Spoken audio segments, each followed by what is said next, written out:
Next, the Klinge brothers bring the Ghost Lab to the place where rock was born. Shreveport Municipal Auditorium, baby. Oh. And some say, never really died.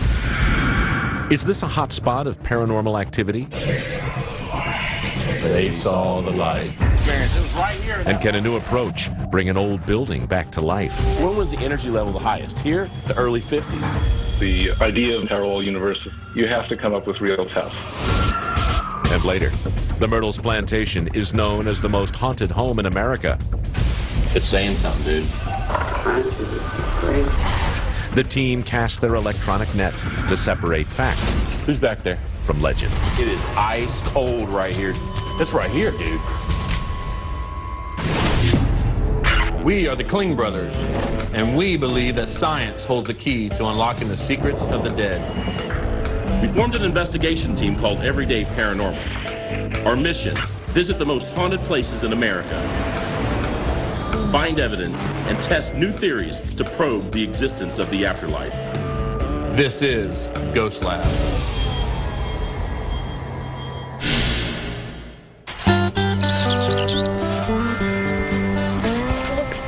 San Antonio, Texas native Brad Klinge and his brother Barry are just a couple of everyday guys. Brad is an IT consultant, and Barry teaches special ed at a local school. But ever since a life-changing encounter nearly 20 years ago, the Klinge brothers have been on a mission. July 6, 1990. I was on a family vacation in Gettysburg, Pennsylvania. It was broad daylight. We were on our way out of town in my dad's truck. I look over into the field and I see this small group of Union soldiers just walking through the field. I thought they were doing a reenactment, so I told my dad to stop the truck. I jump out with my old VHS video camera and I start running after them. They're in frame for several seconds. I think, you know what? I want to get closer to these guys so I can get them on film better. I stop the camera and I start running after them again. Right at that moment, they disappeared before my eyes. There was no explanation. I mean, there were no signs of a reenactment. There were no crowds, no cars, nothing like that. There's no way they could have gotten to the tree line that quickly. And, you know, it was just unexplainable. And I've been wanting answers ever since. We put the VHS tape on, and I was blown away. And it really sparked my interest in the paranormal at that point. 2 years ago, Brad and Barry formed a group called Everyday Paranormal. Paranormal activity happens to everyday people in everyday places. This is not something that's taboo, that's mystical, that's witchcraft, or anything like that. My philosophy is you have to use facts. You have to use science. So that's where we come in.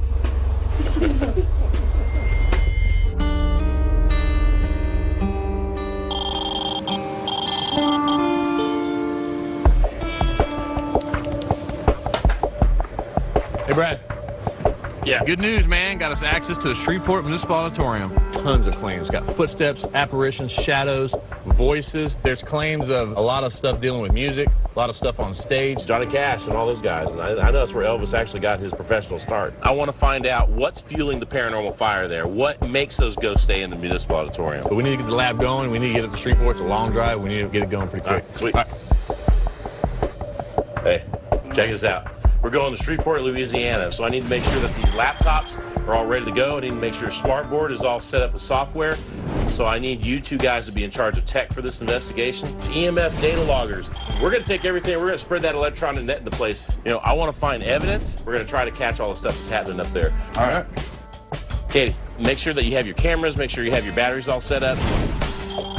Also do a little research. See if you can find anything about Shreveport Municipal Auditorium. Okay.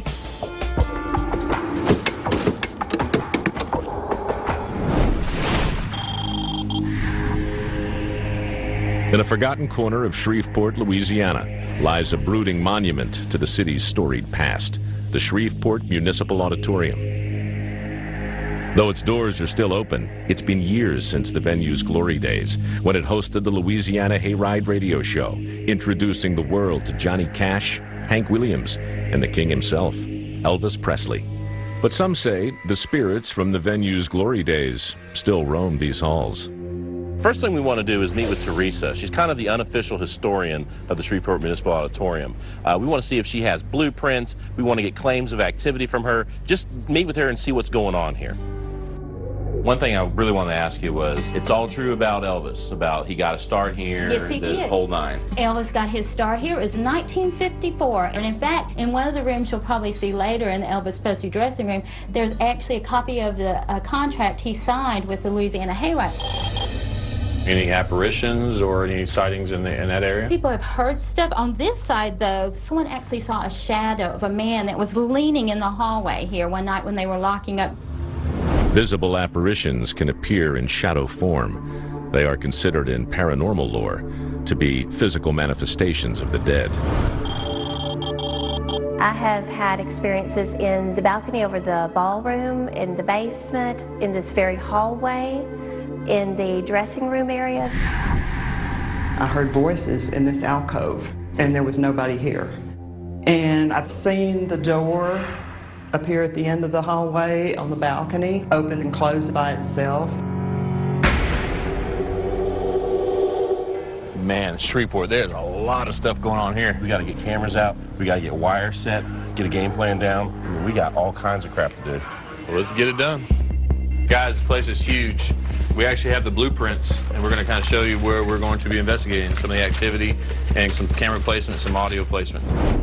Paranormal investigators believe that spirits manifest as energy, which can take the following forms: visible apparitions, spikes in electromagnetic fields, or EMF, drastic changes in temperature, noises, and sometimes as electronic voice phenomena, or EVP, which are audio recordings of voices that are generally below the threshold of human hearing. These are the types of evidence the team is looking to collect. Let's start with the main stage area. So what we're going to do, we have some activity on the stage. We want to open up that curtain. We want to put an infrared camera here. There's a door up here on the balcony. It supposedly moves by itself. It's been witnessed by several people at the same time. We want to do audio work in the press dressing room. There's a lot of audio there, so that's what we want to try to capture. Out in the hallway, that little box right there is a fire hose. They actually saw an apparition, a shadow, leaning up against that wall right there. That's the areas we're going to hit. Let's go ahead and run all of our cameras there, get our audio going, and we're going to get this thing going. That's great. To make sure no corner of the building goes unmonitored, the GhostLab team cast an electronic net over the entire building. You know, some people say, ghost hunting is all glamorous and fun, but you got to do a lot of grunt work too. So that's what we're doing now. Pain in the butt. This is the door that opens and closes, right? Shut good. Yeah. The team wires the building from top to bottom with surveillance equipment, audio recorders, and digital data loggers.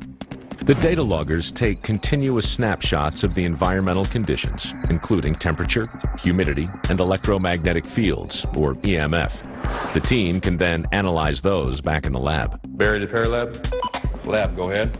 The GhostLab is the team's mobile command center, and it's their home base during their investigations. We're going to get baseline readings. Baseline readings are controlled readings taken when there's no paranormal activity happening. Any difference to those readings could be paranormal. Brad Lab, got your baseline EMF readings. Number 1, 0.32. Number 2, 0.3. Once these are established, the team can track any unexpected changes, which could represent paranormal activity. One of the claims in this area of the building is they saw a shadow of a person sitting right here, foot up, leaning against the wall. So anytime there's some sort of apparition, we do what we call a linear sweep. A linear sweep involves placing data loggers in a straight line down a hall or stairwell. Come on down, like about 4 feet right there. Right here. Data loggers are devices that take readings for EMF and temperature every 2 seconds. If an entity moves through a room, this will allow us to track its movement. Meanwhile, Steve Harris and Hector will try to gather EVPs, or electronic voice phenomena, in Elvis's dressing room. EVP session number 1 for Steve Harris, Hector, in Elvis's dressing room. And we are going to see if we can communicate with him or somebody else by asking some questions. Brad and Barry move on to the ballroom, where the balcony door allegedly opens and closes. This is where the door on the upstairs balcony moves by itself. We're going to conduct some EVP sessions in here and see if we can stir something up. To conduct an EVP session means that audio recorders are running and doing several different things to call out whatever entity might be there to try to get disembodied voices on tape. EVP session, upstairs ballroom. Now, if you're up here, I shouldn't have to be asking you questions.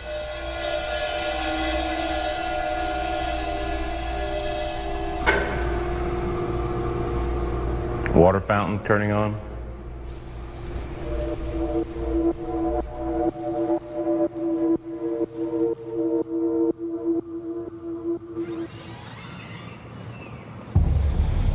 Did you hear that? Huh? Who's up here? I thought I heard sound coming from this side.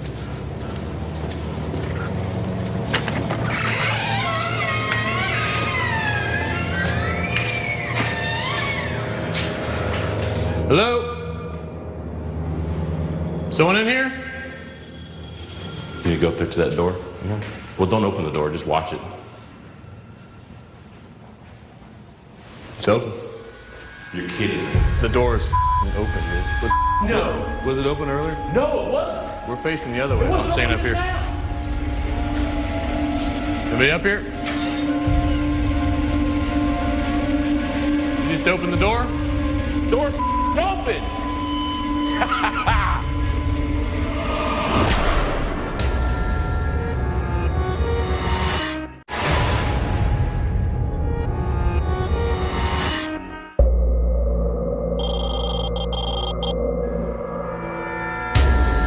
The door is open, dude. Was it open earlier? No, it wasn't.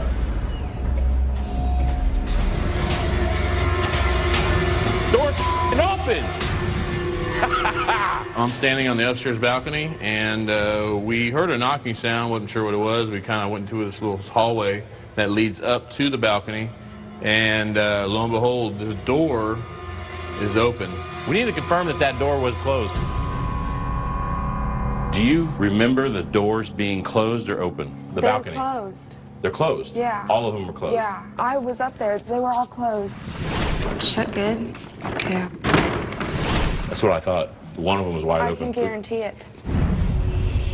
Well, we didn't capture the door opening, but we do know this. The door was for sure closed. We know that there were no drafts, no wind, anything like that that would cause the door to open. So what we're going to do now is we're going to take the EMF data loggers just to see if anything strange happened on those during that time. Oh, yeah, it's jumping, dude. What are you getting? 1.7s, 1.8. The data loggers are now showing EMF readings 6 times higher than the baselines. Light up above your head. That's 0.4. That's not causing it. High EMF or electromagnetic fields can be caused by several things. By computer screens, power lines, or anything that has electrical currents to them. If there are areas that have high EMF but none of those things around, that leads us to believe that it is paranormal activity. This is exactly where they saw the shadow too, and you're getting spikes right here. The GhostLab team believes they've already captured several pieces of paranormal evidence. Now they need to review their recent audio recordings to see if they've got any EVPs or electronic voice phenomena. All right, Ashley, so tell me what you got here on your audio file. Over in the section near the fire hose. That's the same place we got the other one. That place is hallway's hot. Active or something. Definitely. We'll take a listen. This is actually the original file. Oh, I see what you're saying. Yeah, right there. Highlight that part and loop it.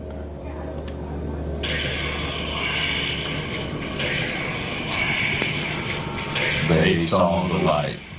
I would say that's a Class A. A Class A EVP